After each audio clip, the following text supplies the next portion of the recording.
Lions favored by 4, 8:15 Saturday night. Lions starting to lose a little confidence in the Lions here. They're down to 9-4 now, Sam. Yeah. After their loss to the Bears last week. Broncos 7-6, like every other team in the AFC, a game behind the Kansas City Chiefs in the AFC West. Yeah, that's crazy. I think that very easily could become 2 games this week between them playing the Broncos, Lions, and Chiefs, Patriots. So, yeah, I mean, it could equally not. I mean, this Detroit team is in trouble, I think. Their defense is bad recently. They haven't been able to stop anybody.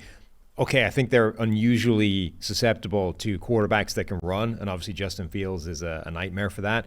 But this year's version of Russ is much more mobile than he was a year ago. Like, he can make plays on the ground with his legs. Denver's offense isn't bad. I think they can have some success against the Lions' defense. And then Detroit's offense, it's been struggling badly recently. Like, Jared Goff has had 3 out of 4 of his last games have been awful. I mean, he's taken himself like 15 spots down the PFF grades in the last month. Hasn't been playing well at all. And then quietly, since like Denver's defense is putting up like top 5 numbers since the turnaround from being one of the most wretched defenses in NFL history to start the year. Yeah, the Broncos have done a great job forcing turnovers, which we always talk about as, at some point that runs out. But the trend here for Goff since Thanksgiving, I know the week before Thanksgiving, 3 turnover-worthy plays against the Bears, 3 against the Packers, none against the Saints, and then 2 last week against the Bears again. He only has 14 on the season. Yeah. So that's 8 out of his 14. Yeah.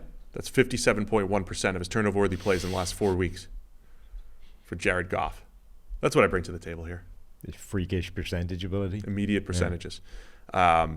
It's 5 actual interceptions in the last 4 games. Mm-hmm. It's PFF grades of 47, 52, 77, and 44. Yeah. So 3 of his 4 worst games in the last 4 weeks. And his 3 worst games. Like his 3 worst games, yes. Right, of the season have come in the last 4 weeks. And the 4th that was bad was that Ravens game, which, makes more sense because the Ravens look really good, but that wasn't that far ago. That was like the start. That was the first of their games where it's like, oh, whoa, where did that come from? The Lions have been on a pretty good run. Their only other their random loss was the Seattle one, right? But that was back in week 2. And then they'd been cooking. They ran into Baltimore and, remember, got absolutely whooped, like both sides of the ball, complete beatdown. And you're like, where the hell did that come from? But then you sort of dismissed it as, well, maybe the Ravens are really good and these things happen. But that really was the start of this weird run where they've actually lost quite a lot or been bad or both. So I wonder, because one of my favorite things about the Lions is the fact that they've accumulated so many difficult-to-cover playmakers, including the running backs and the speed of Gibbs and the power of Montgomery. So they've got all these different answers. How much do they end up relying a little bit more on the run game? Are they going to try to dial this back and take a little bit off of Goff's plate? Because I liked the game earlier in the year against the Bucs where they had no running game. They were injured in the backfield, and Goff was able to kind of run the show and drop back 45 times and still win. But the way he's in a bit of a slump right now, I wonder how much they go back to slowing it down, run game, and I think we're going to see maybe a lower scoring game because that's how the Broncos have played.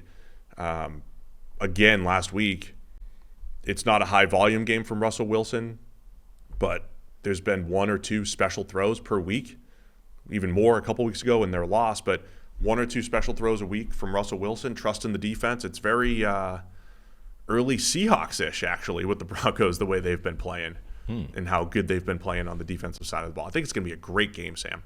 But I'm really curious to see how the Lions offense, with Goff struggles 3 out of the last 4 weeks here, how they adjust. Yep. I'm kind of buying into Denver. I think the Lions are kind of in trouble.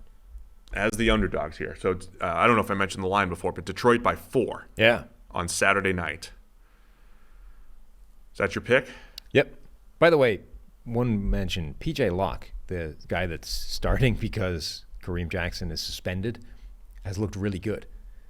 Like they may have upgraded by having the lunatic torpedo, penalty magnet safety off the field, even above and beyond the penalties that's costing them. Yeah, it's hashtag fun to watch. Denver turn things around and other players step up. Like PJ Locke making plays every single week, especially even after a guy like Kareem Jackson. Jackson had played solid safety for a few weeks, a few years, the last couple seasons here. So yeah, good job by PJ Locke. All right, man, you're taking Denver. Mm-hmm. I'll go Denver as well. See if so. By 4? Yeah, we'll say by 4. I'll take the Broncos getting the 4 points here.